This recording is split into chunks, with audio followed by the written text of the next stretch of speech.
Tapi bukan semua masa mereka boleh jumpa Nabi. Bila berlaku keadaan tertentu, mereka kena ambil decision, keputusan. Macam mana mereka nak faham? Macam mana nak buat? Akal. Akal bina atas apa? Bina di atas qiyas. Ini panjang bab dalam usul fiqh, dalam qawaid fiqhiyah. Bina atas illah yang sama ataupun atas benda yang an-nazair, al-ashbah wan nazair, itu bagi benda yang sama-sama, nampak benda yang nak sama macam tu dalam bab yang lain, maka dia padankan berdasarkan tabiat agama tu. Ini banyaklah yang selalu kita sebut dalam berbagai-bagai bidang. Macam arak, macam kita selalu sebut arak, kenapa dia haram? Kerana dia anggur ke? Kerana dia masam ke? Kerana dia rendam lama ke? Ataupun kerana dia memabukkan? Kerana dia memabukkan. Bila kita tahu puncanya kerana dia memabukkan, maka kita tahulah apa saja yang ada benda yang sama, maka hukumnya sama. Pasal kita tahu punca. Macam tu ulama bahas masalah yang kita kata beritahu apabila wanita dilarang bermusafir bersendirian. Tak boleh wanita bermusafir bersendirian. Ni katanya Arab Saudi nak benarkan pula ni, kan? Tapi musafir sendirian tak boleh. Nabi memang tak mahu mereka musafir bersendirian ke? Ataupun kerana memang nama kata wanita memang tak boleh musafir sendirian ke? Ataupun kerana Nabi nak selamatkan wanita daripada fitnah. Kalau itu illah dia, maka sebahagian mazhab melihat kalau ada jalan yang selamat daripada fitnah, maka tak timbul hukum itu. Maka mereka kias juga, kalau musafir sendirian tak boleh, pergi tinggal seorang-seorang dalam hutan pun tak boleh. Kerana ada masalah yang sama, ancaman terhadap dia. Dan begitulah seterusnya. Maka datang Nabi fadzakara dzalika lahu. Mereka datang setelah mereka dah solat dah. Mereka datang sebut benda itu, fadzakara dzalika lahu. Mereka menyebut hal itu kepada Nabi sallallahu alaihi wasallam. Faqala lil ladzina lam yu'id. Faqala lil ladzi lam yu'id. Nabi kata pada hak tak ulang. Asabta sunnata wa ajza'atka salatuka. Engkau telah menepati sunnah dan telah memadai, telah mencukupi, telah mendapat pahala engkau solat engkau. Maksudnya hak tak ulang tu dah cukup dah. Tadi sembahyang tak ada wudu, hanya tayamum, kemudian air ada walaupun waktu masih masuk, masih ada, kau tak ulang, betul dari segi sunnah. Tapi kita kata kalau kuliah-kuliah yang lepas, kita kata kalau dekat nak sembahyang wudu, air ada macam mana? Ini cerita apa? Cerita selepas selesai solat. Takut yang baru main tak dia salah faham. Tapi kalau Allah nak angkat Allahu akbar, oi, ayak main oi. Macam mana? Ambil wudu. Yang tu khilaf bila dah masuk solat. Tapi kalau belum sembahyang dah Allahu akbar, Allahu akbar, syada la ilaha illallah, ayak ada dah. Wajib semua pergi ambil wudu. Walaupun duduk langsah, walaupun semua dah tayamum. Pasal air telah didapati sebelum daripada solat bermula. Solat. Okey. Yang ini yang sedang kita cerita ni, air didapati setelah solat selesai. Kena bezakan masalah. Air didapati setelah solat selesai. Nabi kata asabta sunnata wa ajza'atka salatuka. Telah engkau menepati sunnah dan sembahyangmu telah sah, telah memadai, telah kau dapat pahala dengan sembahyang tu. wa qala lil akhar lakal ajru marratain. Nabi kata pada yang seorang lagi, bagi engkau pahala apa? 2 kali. Jadi nak buat yang mana satu Ha?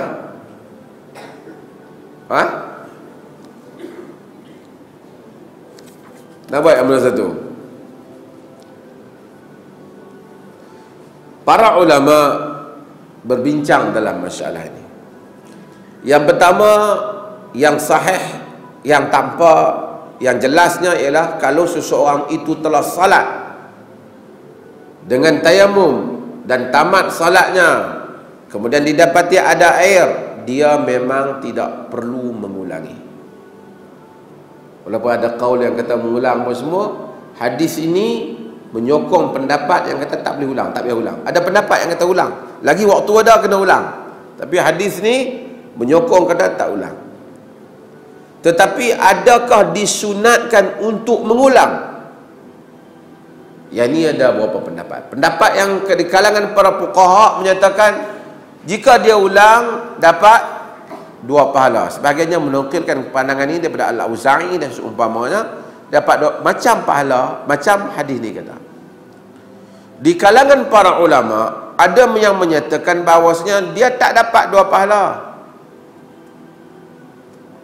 Hadis ni yang Nabi kata dapat 2 pahala, bukan pahala dia semayang tu, tapi pahala kerana dia berijtihad.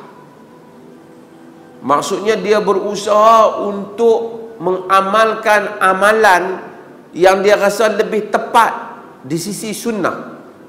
Walaupun yang tepat di sisi sunnah, yang tadi Nabi kata asabta as-sunnata, engkau menepati sunnah, dia tu yang tepat.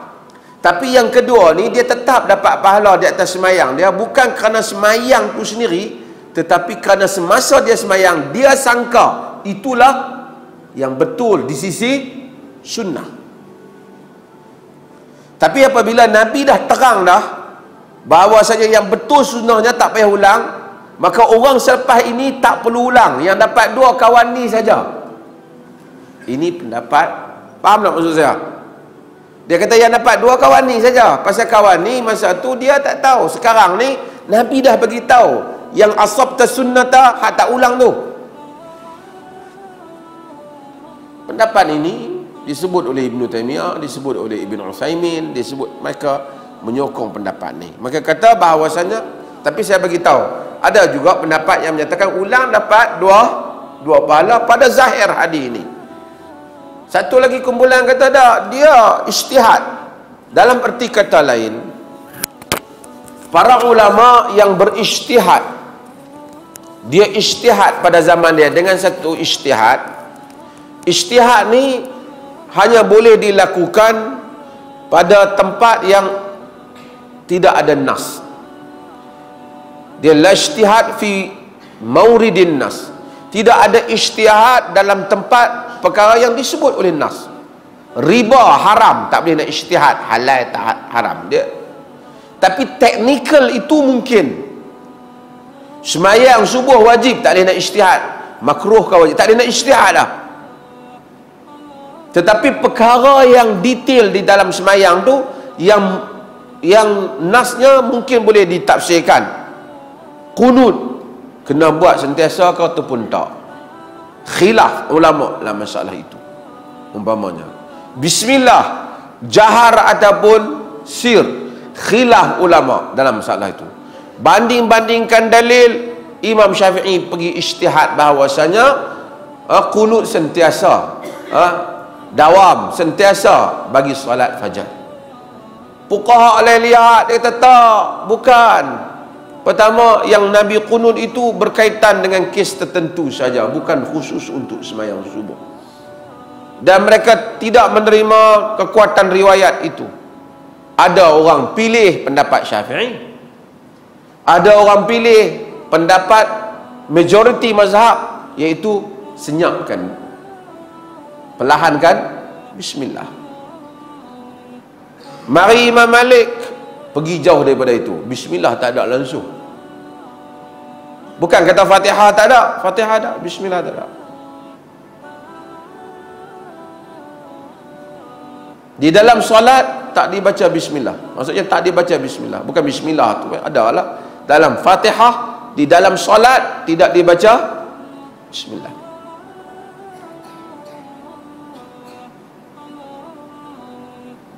Dan dia bagi alasan-alasan mereka. Ini boleh ruang berbahas dan berijtihad. Tetapi apabila ada nas, dia tak ijtihad. Sahabat tadi dia ijtihad sebab masa tu belum ada nas. Bila dah ada nas, Nabi kata betul sunnah yang ni, maka tidak ijtihad. Dia sama juga dengan kita. Apabila kita tahu seseorang itu ijtihad, imam mujtahid, man ijtahada fa asaba falahu ajran. Siapa berijtihad dan ijtihadnya betul, dia dapat 2 pahala. Bila dia ada ijtihad, dia seorang yang ijtihad kemudian tak betul, ijtihad dia dapat 1 pahala. Sebab ijtihada maksudnya dia telah bersungguh-sungguh. Sebab itu kita kata talib mujtahid, pelajar yang bersungguh-sungguh. Dia telah ijtihad, dia sungguh-sungguh. Tapi bila dia sungguh-sungguh, dia dapat buat satu rumusan, rumusan dia tak betul, tak tepat, dia dapat pahala tak? Dia dapat pahala tak? Dia dapat pahala sebab dia bersungguh-sungguh mencari kebenaran. Kena faham. Kemudian kita yang datang kemudian, kita tahu bahawasanya ijtihad dia tak tepat, ijtihad orang yang satu lagi tepat. Boleh tak kita pergi ikut dia? Boleh tak kita ikut dia? Tak boleh kita ikut dia sebab kita dah tahu ijtihad tu tak tepat. Atau kita kata dia pun ijtihad dia dapat pahala, dia dapat pahala, tapi kita tak dapat pahala sebab kita tahu ijtihad tu tak betul. Kita kena ikutlah ijtihad yang betul. Hal ini kadang-kala tak dipahami oleh mereka yang cuba bercakap dalam masalah mazhab. Mereka kata imam mazhab kalau pun ijtihad salah tetap dapat pahala, yang dapat pahala ialah dia. Adapun kita, kalau kita tahu ternyata pendapat itu, kalau kita yakin ataupun pada zon yang ghalib kita pendapat itu tidak tepat, kita tak boleh ikut. Yang dapat pahala dia. Kalau kita ikut, kita mengikut sesuatu yang kita sendiri rasa tidak tepat. Tapi ikut jugalah tak tepat pun, kami geng tu tak boleh. Geng saya semua nak buat macam tu, dia tak boleh lah. Dan ini salah faham orang di dalam membahaskan masalah ini. Dia kata kalau ijtihad salah pun dapat 1 pahala. Yang dapat itu mujtahid tu, bukan engkau. Kerana engkau, setelah engkau mengetahui kalau dalilnya dhaif, maka kalau engkau ikut juga, kau taksub mazhab. Kau taksub mazhab. Hal yang sama hatta disebut oleh orang-orang yang berpegang dengan mazhab, seperti Al-Buti juga. Al-Buti juga menyebut hal yang sama. Kalau dia tahu benda tu tak betul, oleh kerana itu mazhab dia ikut juga, maka itu pandangan yang salah. Dia tak boleh kata salah pun 1 pahala. Yang 1 pahala tu mujtahid tu, bukan kau. Dan ini berlaku kekeliruan di kalangan sebagian. Balik pada hadis ni ada apa benar. Di dalam hadis ni Nabi SAW, Nabi tidak mengutuk orang yang mempertikaikan orang yang berijtihad, kerana dia berijtihad. Tapi Nabi beritahu yang mana betul. Yang betul ulang atau tak ulang? Tak ulang. Nabi tak dia panggil la dia kata dia tak yuwabbakh, tidak taubih, la yuwabbakh, dia tak pelecehkan, tak petikaikan orang yang ijtihad itu, melainkan ijtihad yang membabitkan orang lain sehingga orang lain jadi masalah. Macam riwayat yang kita baca, walaupun ada perbincangan, yang dia pergi bagi fatwa sehingga menyebabkan orang mati. Tak boleh ijtihad. Usamah bin Zaid, dia ijtihad apabila di dalam peperangan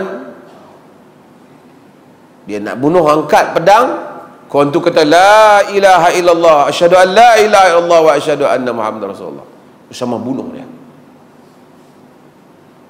Pasal Usamah rasa dia kata tu bukan kerana ikhlas, dia kata kerana takut dengan pedang. Berita ni sampai kepada Nabi SAW. Nabi kata, ya Usamah, aqatalta ba'da an qala la ilaha illallah. Wahai Usamah, kau bunuh setelah dia menyatakan la ilaha illallah. Dia kata, na'am ya Rasulullah. Qalaha, innama qalaha ta'awudan. Wahai Rasulullah, dia kata hanya sekadar nak melepaskan diri ya. Dia takut daripada pedang tu. Lepas tu Nabi dia ulang, ya Usamah, aqatalta ba'da an qala la ilaha illallah. Kau bunuh orang yang kata la ilaha illallah. Sama kata, ya Rasulullah, dia kata tu ta'awudan, dia kata tu kerana nak melindungi diri saja. Nabi kata, afala syaqaqta an qalbihi hatta ta'lama an qalaha am la. Kenapa kau dah belah jantung dia? Kau tahu dia kata sungguh-sungguh ke dia kata main-main? Dia kata, ya Rasulullah. Nabi ulang. Kata Usamah, Nabi fama zala yuqarriruha hatta tamannaitu annani lam akun aslamt. Nabi ulang kata benda tu sehingga aku harap, ya Allah, kalau aku belum Islam lagi pun tak apa, sehingga tak buat benda ni. Padahal Nabi tak kata walaka ajran, kau dapat 2 pahala. Sebab apa? Yang ni bukan ijtihad orang seorang, hang ni dah babit nyawa orang dan perkara-perkara yang besar. Sebab itu kalau kita nak ijtihad apa pun, ijtihad tentang diri kita, jangan sampai meragut orang lain. Melainkan keadaan dah tanpa pilihan. Tapi kalau membabitkan kepentingan orang lain, membahayakan orang lain, kita tak boleh. Manusia selalu mengelakkan bahaya diri dia.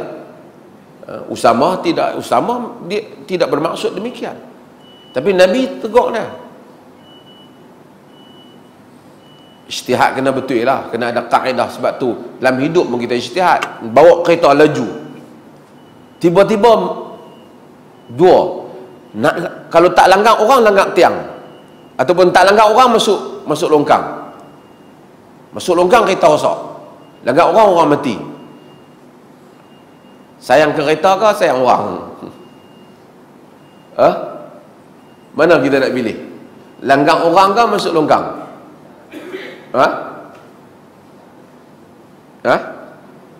Masuk longkang?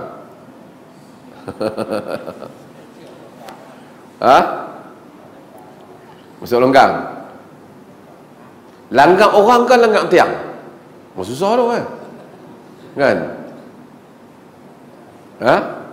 Langgar tiang kereta rosak, insurans nak kena cover. Langgar orang, dia memang salah, dia lintas, kereta duduk lalu. Masa tu ijtihad nak memerlukan kefaqihan. Ini masalah nyawa mahal di sisi Tuhan.